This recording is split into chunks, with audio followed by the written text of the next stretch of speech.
Hello there. Our students tell us that one of the main reasons for them choosing Southampton as a place to do an electronics degree is the undergraduate teaching facilities that we have and they get to use throughout their degree. Unfortunately, due to the pandemic situation, you're not able to visit us on campus. So instead I'm going to give you an idea of the facilities we have available here by giving you a virtual tour today.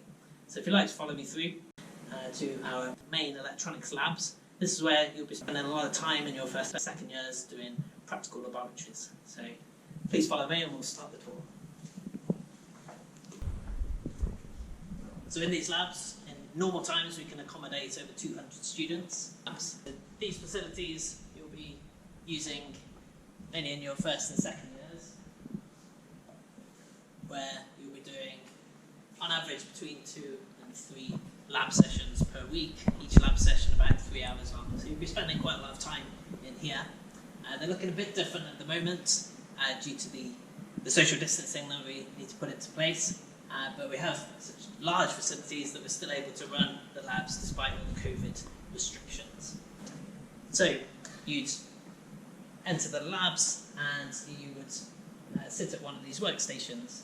These are especially designed to accommodate working with a lab partner. So you have a central PC linked to these 2 screens here, and in the central console area then we have the power supplies, the oscilloscopes, digital voltmeter, signal generators for you to do the laboratory experiments. So these would be used also with some specialist equipment that would come out for any particular lab that you're involved in.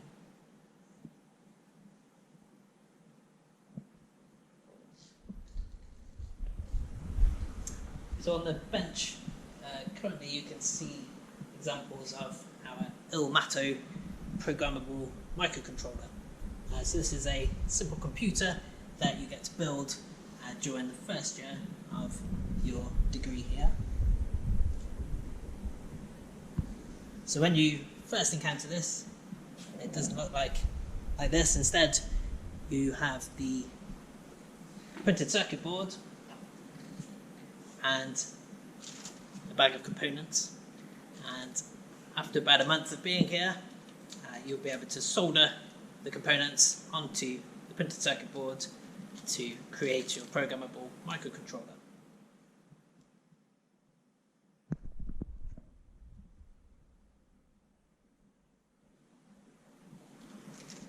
You'll then learn to program your microcontroller and install a small screen. By the end of that series of labs, you'll have a game of Pac-Man working on your microcontroller.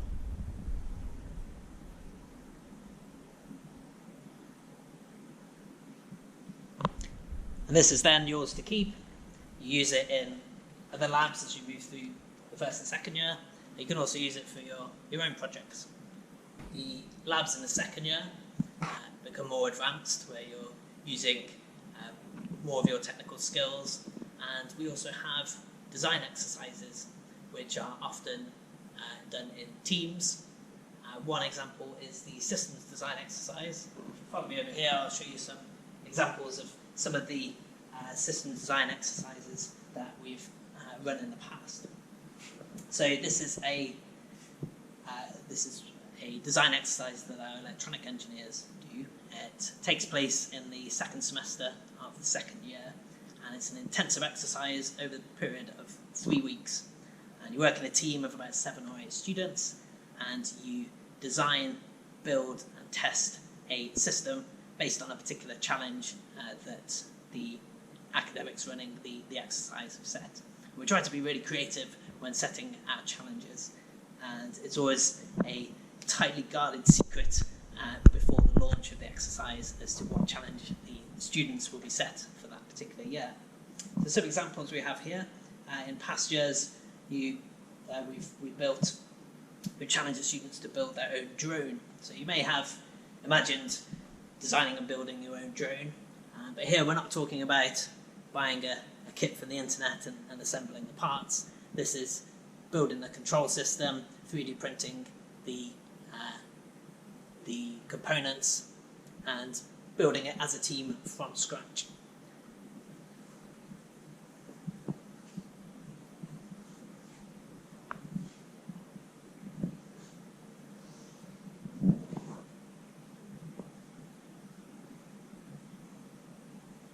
The systems design exercise accumulates in a trade fair at the end of the exercise, where as part of your team you'll present what you've built to the audience, which will be your fellow students, but also some members of the academic staff here and representatives from industry, and they'll be on a judging panel to select the best system design, and the winning team get a prize. This is an example of a robot footballer. The football was a disc with some LEDs on, and then the students were building robots that could detect where the football was, move towards it, and direct it between two goalposts. In another year, we challenged the students to build a robot out of a sphere, a spherical robot. You can see this one has its own camera.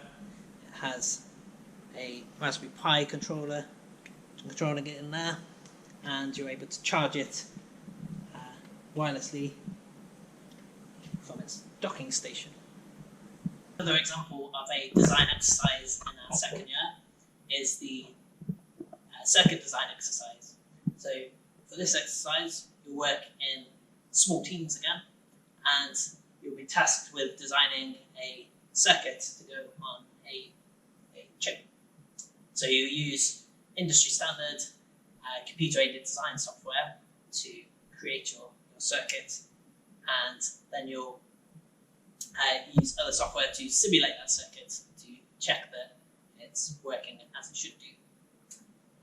Here are some examples of the circuits designed by our students. So each team gets a small area of the overall chip to work on with a limited number of pins. And so you have to make sure that your circuit will operate within those limitations.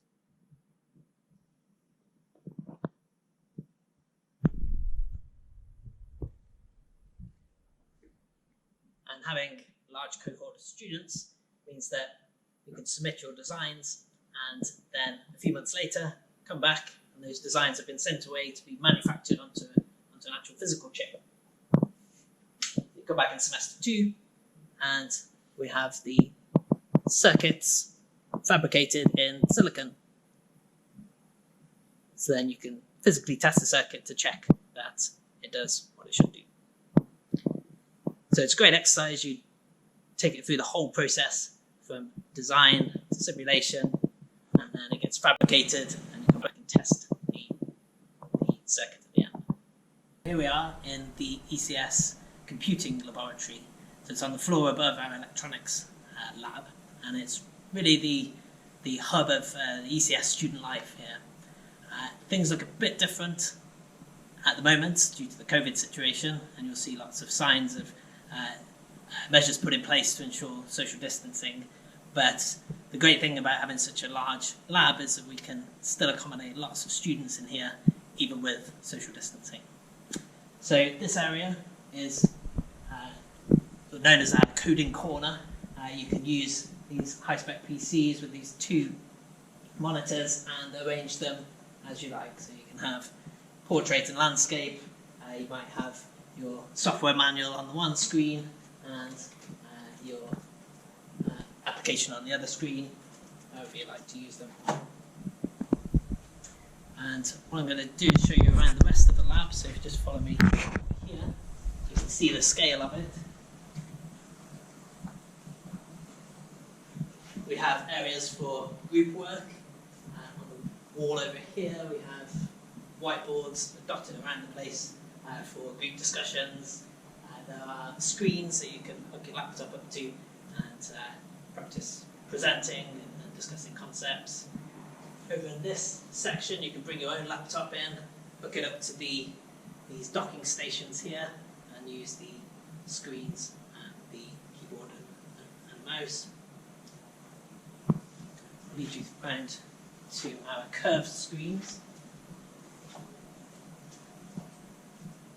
So these screens give you the same monitor area as two separate monitors, but without the join in the middle. Really good for immersing yourself in your work or computer game. So this area is used for completing coursework assignments, for working in groups, but also just socialising, sort of the hub for ECS students here. So they hold society events in here as well.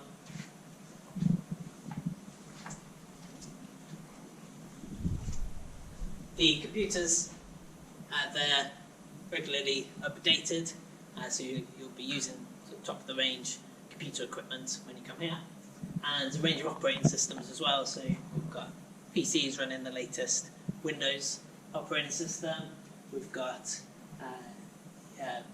Apple computers running the latest Mac OS, we've got Linux machines, so depending on what you're using the computer for, then you can select your operating system that's most suitable for that.